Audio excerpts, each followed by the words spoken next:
What's going on, Tucker? What are you doing, buddy? What are you doing, Tucker?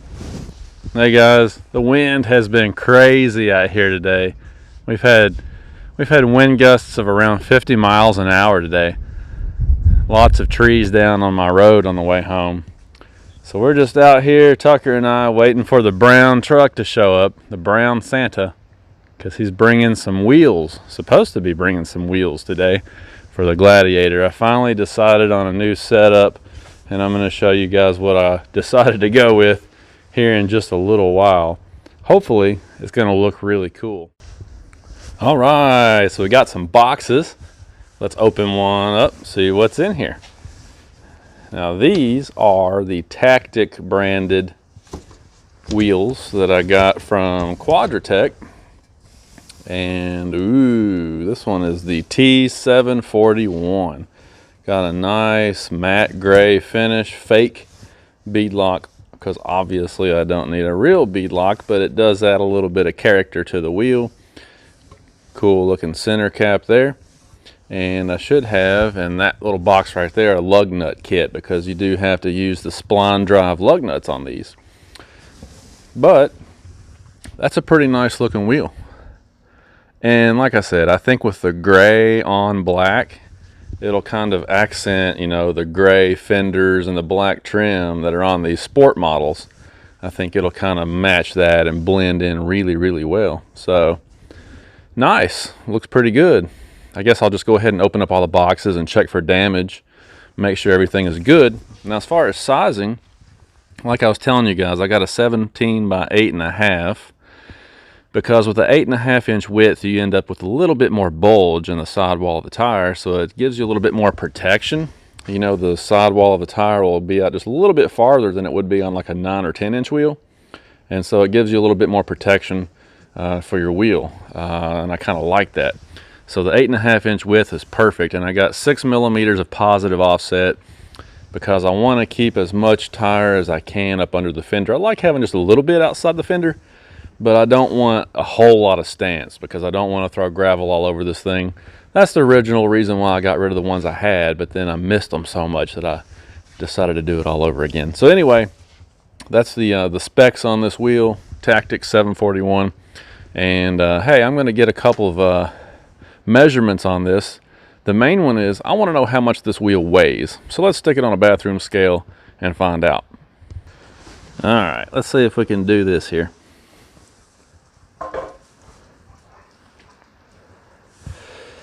And we got about 26.5 pounds, which is what I figured. These things in this particular size, they usually end up coming in around 27 pounds or so. So that's about par for the course. And again, the finish on these looks pretty nice. Now the cool thing about this particular wheel is that I got these on sale.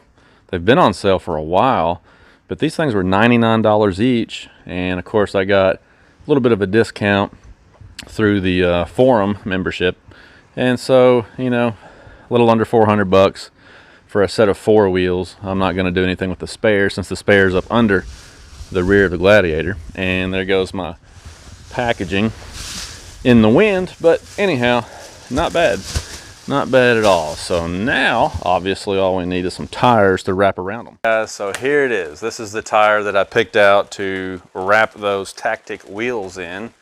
And you may recognize this tread pattern, you may not. The reason why is because this tire is brand new. Basically this tire was introduced back in the summer this year, and it hit the market a couple months ago. So it's a relatively brand new tire on the market. And of course this is the Yokohama Geolandar XAT, extreme all-terrain, I guess.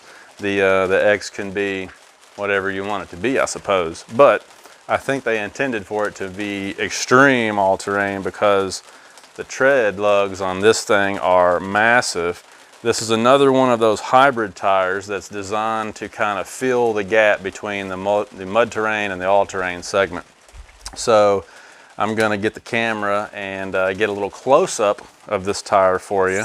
A couple of cool things about it though, this tire has a very rugged 3-ply sidewall Very beefy. So you're not going to have to worry about this tire if you do take it off-road, take it out on the trails or what have you.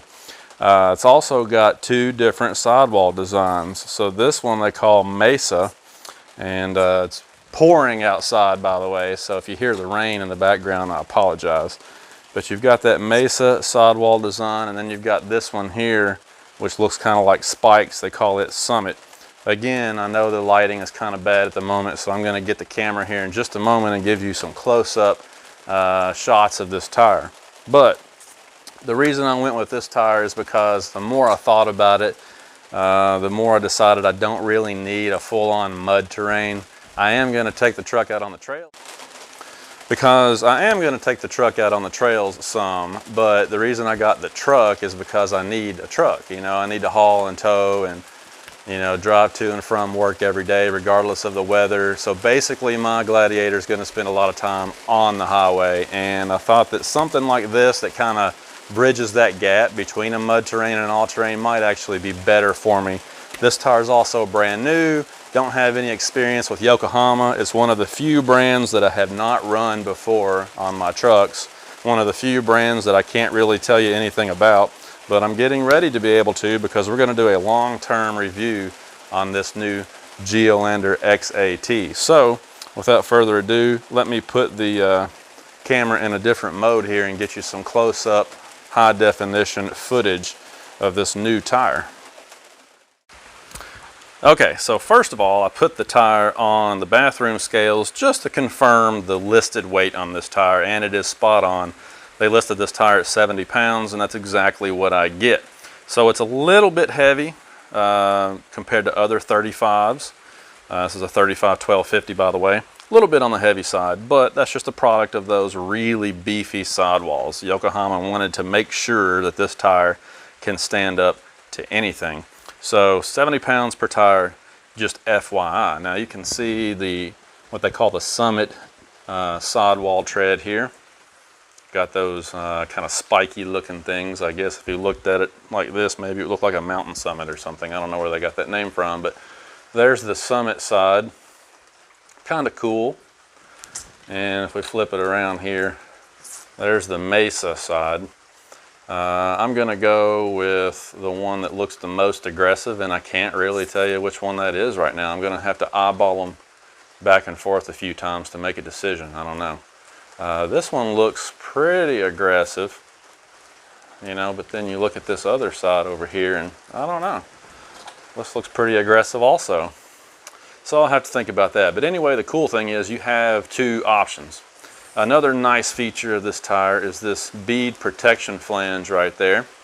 That's something that BF Goodrich used to do and quit doing for some reason. I have no idea why, because that is a really nice feature. Not only does it it helps you to keep the beads seated, but it also gives you a little bit more protection for the lips of your rims too. So nice feature there. I was told that these things were made in the USA at the Yokohama plant over in Virginia, but this one actually is stamped that it's made in Japan. Can't get the camera to focus, but these were actually produced in Japan. So FYI there also. Again, there's a close-up view of the tread. You can see how these outer blocks, I mean, I can put my whole finger down in there. I mean, these things have got a lot of tread void, especially on the outside, but on the inside, slightly less void.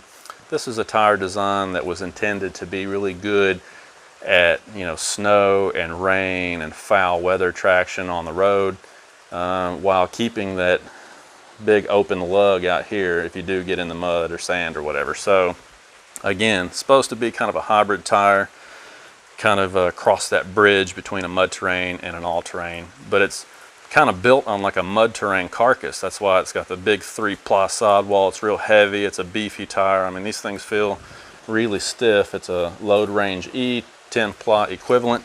I really think that's overkill for a Jeep, but they don't have this in a load range C. So there you go. Now let's check and see what the tread depth is. Now, I believe that Yokohama lists this tire at 19 seconds of tread, but my gauge is showing about 17 seconds there in the middle. It does appear to the eye to be a little bit deeper on the outside, but You've got these little stone ejectors in there, and it's preventing my tool from getting all the way down. So I can't really get a good reading on that, but it looks like that, you know, if I just measure there in the middle, we're getting somewhere. Actually right there kind of shows about 16-30 seconds, and I never can, when I do these videos, I never can get the camera to focus on the gauge there, but we're right at about 16-30 seconds there, and I had 17-30 seconds over there. So it may be a situation where it gets slightly deeper as it heads outbound, but basically this is going to give you about the same amount of tread depth as your average all-terrain. I think a lot of the BF Goodrich all-terrains are about 15-30 seconds new, you know, and it kind of varies from brand to brand, but this is pretty much on par with your average all-terrain. Now, one other thing about this tire, it does have a 45,000 mile tread warranty. So, you know, you're guaranteed to get at least 45,000 out of them. Now, on my truck, probably going to get more because it's not a real big, heavy truck. You know, if you're running this on like a Cummins diesel or something, you know, you might be doing good to get 45,000 out of it. But on my truck, you know, I'm probably going to be 50,000 or beyond before I wear something like this out. But there's a look at the tread depth. Now let's get some measurements on it. All right, put the tape measure across the face of the tread, and the camera always plays tricks with this optically, but we're right at about 10 inches. It's kind of hard to make it out because it looks like it's a different reading on the camera than it does to my eye. But basically 10 inches of tread width, not section width, but tread width. So it's a pretty wide tire. Now if we, again, this is an unmounted tire, okay? So, you know, when you look at these tires online, they always list a diameter, right? Well, the way they measure these is on a specific width wheel, and they also include the bulge of the sidewall. But when you and I measure, oftentimes we have the tire on the vehicle, so it's got weight on it, and we're measuring in a straight line. So you hear people all the time talk about how these tires don't run true to size. Well, that's not true. They do run true to size. The issue is that you and I measure in a different way, so we get a different measurement. So let me see if I can get the tape measure out here, and we'll see how tall this tire is unmounted. All right, got the level on here. I'm gonna start at the ground and measure straight up. And it looks like we're at about 34.5 inches. Yeah, right at 34.5. So what that means is when I mount this tire on the wheel, put it on the Jeep, you know, it's probably going to end up being around 34 inches exactly, maybe just a hair under, but we will find that out soon enough. But there you go. Looks like size-wise, it's pretty much par for the course for a 35-1250. And again, this is going to be maybe the next big thing in tires. You know, I remember when the Falcon Wild Peak AT3W first came out back in 2016. I was one of the first guys that got a set of those and started running them, and I loved them. They were excellent tires. Next thing you know, they just blew up in popularity, and so did the price tag. And now they're so popular that Jeep is even using them as factory equipment on the Gladiator Rubicon. You know, we got a lot of hybrid tires out on the market and really aggressive all-terrains that end up getting really popular. Could that happen to this tire? I think it just might. I think Yokohama may have a hit on their hands with this one. Nice big beefy outer lugs, really great tread pattern on the inside. You got those stone ejectors in there. You do have some siping and some nice serrations in the tread blocks to help you with foul weather traction. Got some wear indicators in there. So it looks like they pretty much thought of everything on this tire. The price isn't too terribly bad. They're priced a little bit lower than some of the competitors at the moment. So hey, if you're looking for a good hybrid tire, this might be a good bet. And like I said, we're going to do a long-term review on these. Going to be putting them on the Gladiator soon. Going to see all types of weather: snow, ice, rain, summer heat, towing, hauling, long trips. We're going to do it all with this tire. See how it wears and see how it performs. See how quiet it is on the road. We're just going to do a full review on it. So stay tuned to the channel. Hit the like button, subscribe, and I'll keep you updated on these Yokohama Geolandar XATs. thanks guys. I'm gonna head back in the house now, and it's so wet outside, so can't really go out and do much today. Gonna go in the house, I think, and watch some football games. So thanks for watching, guys.